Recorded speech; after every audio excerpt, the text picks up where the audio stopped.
bu leen di fàtte di abonné wu ci seen chaîne bi di Seny Info 7 TV.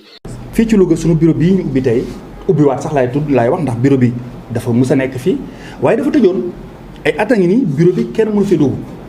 ba yàlla dogalee nag président Macky Sall dénk ñu agence de presse sénégalaise ñu ni mënuñu am bërëb yu mel nii mu tëju donte sunu alal bëriwul daañ ko yaxadal daañu fexe ba ubbiwaat bureau yi loolu ñu indi tey fii ci Louga ñu ubbiwaat bureau bi ndaw li ñu fi toogaloon ñu jël jox ko ab titre ne ko tuddeewuñ la léegi correspondant dañu tuddee chef de bureau régional maanaam yaa ñu ŋànkal lépp luy Njambur lépp luy région de Louga loolu lañ ko samp tey kon tey bis bi ñaari tànk la tànk bu njëkk bi mooy samp ko moom taaj ko nekk ko yow Jibi yow yaay sunu chef de bureau régional beneen bi mooy ubbiwaat bërëb bi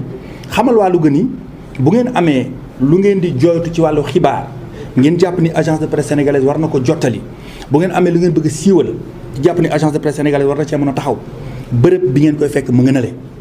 donc loolu leer la loolu la ñu def tey jii am yaakaar ni incha allahu rabbi bërëb bi dina doon boo xam ne waa Louga dañ koy fréquenté ñun ba ñu yàlla joxe APS loolu sax lañ fi fekk waaye dañ ko gën a mandargal dañu ni mbir moomu jaratu ko ndax ñun ab société nationale lañ état du Sénégal mooy jël ci jibaam dañu jàppale comme que loolu la état du Sénégal def nag ñun fi ñu féete mooy fexe bay wasaare suñuy xibaar jox ko lu ñu naan grand public mooy yow mooy man mooy keneen waaye jox ko média yi nee nañu média yi ñun amuñu code pour dugg suñu site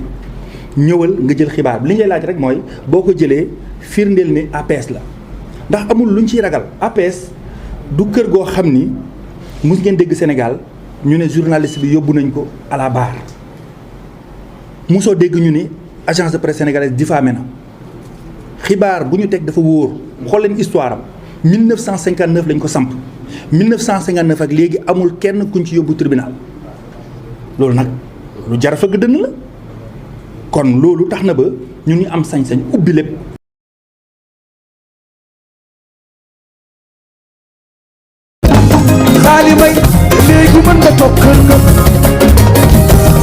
daw si leen gaaw yéen ñu bëgg lu rafet te bëgg lu baax borom ensemble yu rafet yi Mouhamed soldaaru Cheikh Abdou Karim bi moo leen andil ay collection yu doy waar andil leen ay ensemble yu rafet mu ngi fii ci Colobane en face boutique gu sant yàlla daw si leen gaaw ngeen seet si Mouhamed soldaaru Cheikh Abdou Karim Mbacke bi lépp loo xamante ne da ngeen koo bëgg mu jëm ci ay ensemble yu rafet ngay jigéen wala ngay góor da ngeen a bëgg sol mu def tendance wala ngeen bëgg sañse mu belli daw si leen gaaw yéen ñu bëgg lu rafet te bëgg lu baax borom ensemble yu rafet yi Mouhamed soldaaru Cheikh Abdou Karim bi moo leen andil ay collection yu doy waar andil leen ay ensemble yu rafet mu ngi fii ci Colobane en face boutique gu sant yàlla daw si leen gaaw ngeen seet si Mouhamed soldaaru Cheikh Abdou Karim Mbacke bi. L'agence de presse sénégalaise a pris l'option de faire revivre l'actualité des régions, l'actualité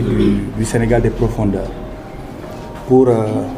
ce programme qui est très large, qui est très vaste, il nous faut des moyens logistiques.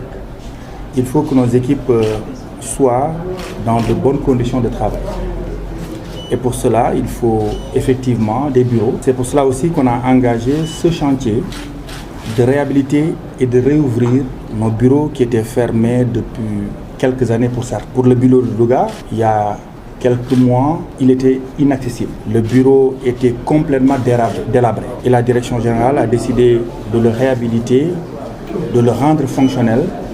et de le mettre à la disposition d'une équipe.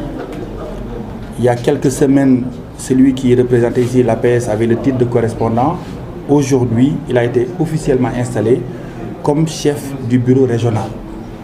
Et donc, après la réhabilitation de ce bureau, bien sûr, nous avons pris aussi l'option de renforcer l'équipe, de mettre à sa disposition un photographe, ce qui est normal pour une agence de presse, et prochainement, puisque nous sommes aussi dans l'audiovisuel, de techniciens de l'audiovisuel, qu'ils soient caméramans, qu'ils soient monteurs, qu'ils soient infographistes. Et autre chose, c'est qu'il faut aussi repositionner l'agence de presse sénégalaise dans la région naturelle du Njambur. C'est ce que nous allons faire dans les prochaines semaines. Donc c'est vous dire que ce chantier de redynamiser et de repositionner l'agence de presse sénégalaise est en marche. On l'a démarré ce matin ici à Louga. Le rôle d'une agence de presse, c'est de produire de l'information, mais qu'elle commercialise. Nous avons décidé de mettre à la disposition du grand public, de mettre à la disposition des médias de cette information que nous collectons. Nous sommes un fournisseur de l'information, bien sûr, nous sommes grossistes de l'information, mais nous ne vendons pas. Que l'information de l'agence de presse sénégalaise ne demande qu'une seule chose, c'est de la sourcer. C'est que nos confrères acceptent quand même de montrer sur les textes qu'ils reproduisent, qu'ils reprennent de chez nous, que ces informations proviennent de l'agence de presse sénégalaise.